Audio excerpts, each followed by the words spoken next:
Alright guys, welcome back to a whiskey adventure. Today we've got some more Westland. This one's a little bit of a special one because this is the first time that I will have tried their standard peated release. And so what we're going to do is we've got a little bit of a blind here. We've again got the blinding devices that I made, and we've got them mixed up so he doesn't know which is which, I don't know which is which. I don't think you've had either of these. No, I don't think I have. I've had the Coldfoot, but I've not had it for a while. So these are both peated American single malts. And I'll talk about the bottle, the Coldfoot especially, afterwards, but I don't want to give anything away to you. So we'll just get into this now. Go into the nose, pick out a nose, and then we'll get into the palate, see the palates, and then we'll do some water as well again. And see which one we like more. So I'm going to start the one closest to me. So we don't even know which is which of... No, we took them all, arranged them, I didn't even... around. Yeah, so as you see, they're not numbered, so you can maybe tell... No, they look pretty similar in color too, honestly. Close. Maybe slightly... So we can't even play off each other's notes right now, because he might grab one glass that's a Coldfoot, and I'm going to grab the peated one, and we can't riff off the same nose, so we gotta think for ourselves here. Okay. So let me go get the marker actually, just so we can reference them a little bit easier. So this will be 1, this will be 2, and I'm just doing dashes instead of writing because I don't want to. Numerals, yeah. Yeah, I don't want to risk the medallion coming off because I suck at writing vertically. So, all right, so that's my 1 and 2. That's his 1 and 2. That way we can actually just reference them when talking about them. So, getting into my 1. I'll start off with my 1 as well. Very light, not like light in palate, or nose, but like subdued light. Subdued.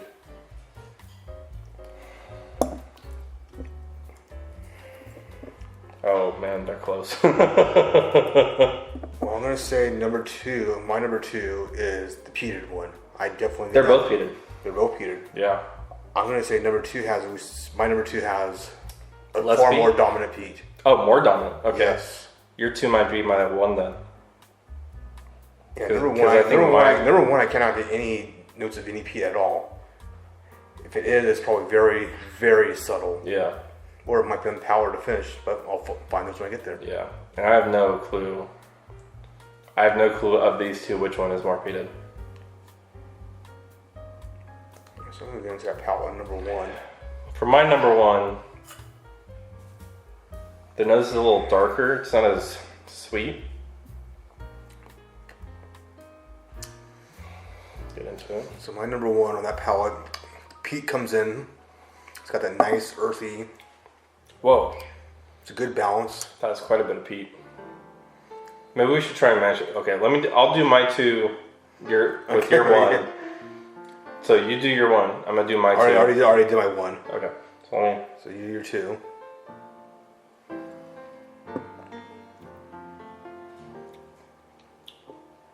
This one's more peated for sure. Probably. Okay, I'm doing. It's like a different type of peat. Okay, I'm gonna do my 2.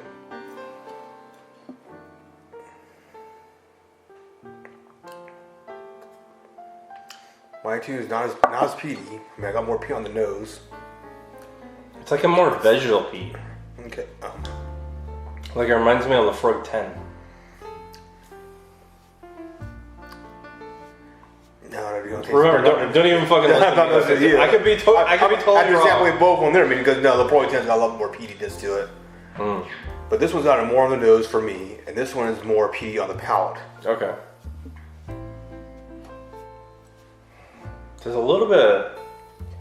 I'm getting like phosphorus on the nose of my 2. Like rotten eggs. Kind of weird.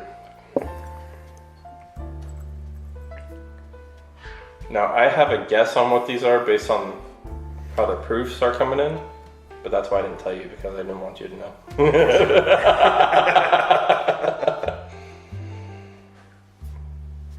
my number one might be your number two. I feel like I'm starting to get that different, more chemically smell. Yeah.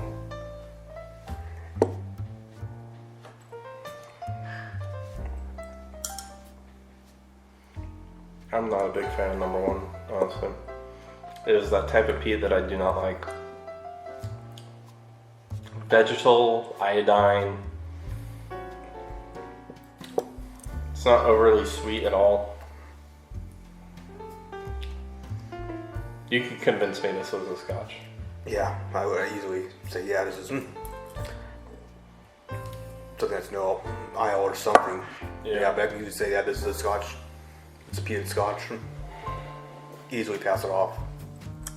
I really don't like the nose on this one though. That phosphorus note is just really screaming.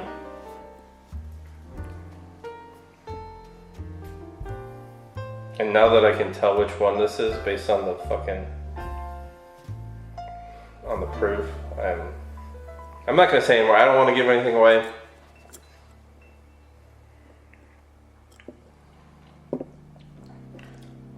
The palate's better. But it's not because it's like incredibly good. It's because I don't like the palate on this one. So this one's just kind of automatically better. Not to say it's bad. It's again, it tastes like a peated scotch. You convinced me that this is a good peated scotch. Yeah. Yeah. One of them is easily a good peated scotch. The other one's a bit more that chemically.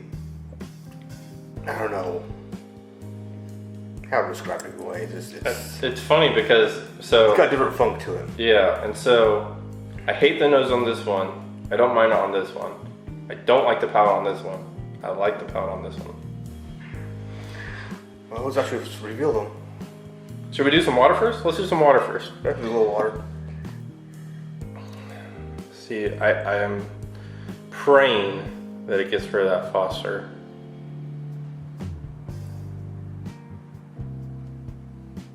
All right, on my one, your two. My two. Okay, a little more bacony this time around. Doesn't smell vegetal, at least. No, most of that nose is gone. Yeah. A little more oaky, a little more bacon peaty. Yeah, I guess a slight touch of oak.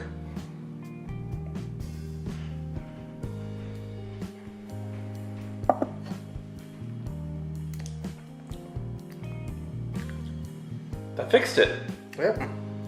The vegetal note's gone. I'll be damned. Yeah, rose be going down, no peatiness at all, or very little. The vegetal, it's completely gone. That's crazy. Okay, let's move into this one and see. No, oh god, no, that rotten egg comes out even more. Yeah. Oh, that is.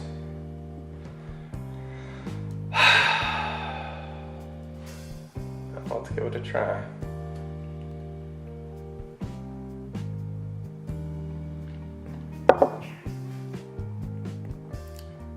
No, it got worse. It doesn't taste like rotten eggs, but it got more bitter. It is yeah. Not as sweet. All bitter stick to my IPAs. Yeah. Okay, so what I'm gonna say is, for me, nose for my one, palate for my two, afterwater, palate my one, and still nose one. So I guess my one is, in general, taking the cake. Yeah, my two is taking the cake. Yeah. It's just it wanted better. It's nice, smooth, balanced, peaty nose. Not over complex on it, but it still reminds you of that nice, a good solid Iowa Scotch. Or Iowa Scotch. So I don't know what the standard peated single malt costs. It's probably, if I had to guess, it's probably around like $60, $50 or $60. The Coldfoot is, I think, like $90, and then I got it on sale for $68. So before we do the reveal, let's go through the bottle at least a little bit. So Coldfoot is a It's American single malt. Again, it's by Westland. It's 100 proof. And basically this was a collaboration, I believe, with a clothing brand in Washington. Not 100% sure exactly, but I'm pretty sure that's what it is. But I liked it a lot when I got it. It comes with this fancy little carrying sack. I don't know what to call it. It's got this little note thing in here. Kind of cool, you know. Instead of a box, you get a map of Alaska, because you know, if you ever go to Alaska, I guess, and need a map, that doesn't tell you much. Or if you go to Alaska and you need to keep warm, Yeah. you got this right here. Yeah, but all right. So my guess. Okay. So you said you liked your two more. I said I liked my one more. And so the other one was the peated Westland American single malt. It's a standard release. I haven't found it anywhere around here, but it's 92 proof. So that said, you reveal your two. I'll reveal my one. On 3, 2, 1. And we were right. That is the Westland Peated. And 2 is the Coldfoot. And yeah, I'm kind of not how I expect that to go, because I've really been enjoying this Coldfoot. I haven't had a ton of it. I've been kind of more on a bourbon train lately. I kind of go through phases, but I really liked it, and I've never gotten that phosphorus note on it before. It could be because we're comparing it against this peated one as well. It could be what we had before. I mean, remember when we had those samples of your custom blends before, you've had one where you liked before, and the next no, I did not like it compared to the other ones. Yeah, and we also had 3 other Westlands before this. We had the Dewars, so that could all affect it. Yeah, I mean, at least we stuck to malts. So we haven't, you know, gone off the path of malt at least, but I'm surprised. I really am surprised. I really thought I was gonna like the Coldfoot more, and again, I do like the Coldfoot more without water. I really just do not like the nose on it. Right at this current point in time, I do not like the nose. Yeah. And this peated one is not overly peated. It's a nice smooth balance. Yeah. I mean, it's less than what you get from a Highland Park 12. Yeah, I mean they're both relatively lightly peated. If we're being honest, like if I was to go and grab my Balcones peated, compared to, I mean, granted that's like 128 proof, but like, yeah, these get past as scotch. You're not getting any kind of scotch on the Balcones peated. But yeah, I think that's going to be it for this bottle review, guys. Hope you guys enjoyed it. A little bit of a bottle review, bottle blind, bottle comparison. A little bit of a 3-in-1, but let me know what you guys think. If you guys have either of these, if you tried either of them or both of them, which one you guys prefer. Now for the fun part. What? Let's blend them. Oh, yeah, we can blend them. See. Let's blend what's left of them. So we, in our last review where we did the Westland Clear and the Garyana, we ended up blending them at the end of the video. And not the end of the video, but after the video, we blended them. And we actually like the blend a lot more than the individual parts. So maybe that'll be true for this as well. Okay, so no rotten eggs, so we're off to a good start. Good start on there. Very mellow on the peat. A little more sweetness to it. It does bring out some sweetness. I like this nose the best. Yeah, it is.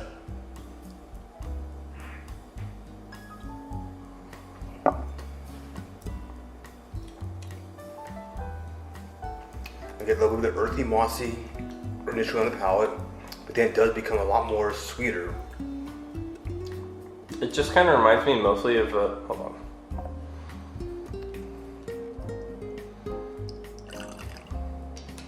You want this? Yeah, just a little bit, just so you can compare. Because to me, it really just reminds me of just the base peated single malt. No, the nose is far different. I mean, the nose is better in the blend for sure. No. So far, everything right now, I'm going to stick by that blend. Let me just get this quick down.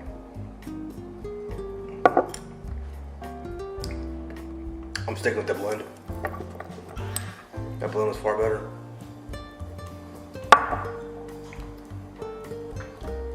That's just my opinion on everything, so. Because the blend gets... Because this was without water, it still had the vegetable note. And the blend doesn't have that vegetable note. So I would agree, the blend is better. So, that's interesting. So that's interesting on there. So if you don't like what it is, start blending your whiskeys around. Yeah, and I always, try and encourage people to, play with their whiskey, especially if they're, not entirely enthralled by what they bought. A lot of times when I have a bottle, I'll end up getting bored with it towards the end of the bottle, and so I'll start doing finishes, custom finishes or spirals, or start blending it and stuff. Just trying to see if I can make something that piques my interest again. But yeah, you got anything else? No, Vincent? No, everything else is. Like I said, that ending blend was just phenomenal. Yeah, I just changed the whole playing field on this. All right, I'll catch you guys next time. Again, I don't remember if I said it, but make sure you subscribe, alerts, do that. New videos every Monday, Wednesday, and Friday, probably. I'm gonna do my best to keep that schedule up. So yeah, make sure you guys stay tuned, and I'll see you guys next time.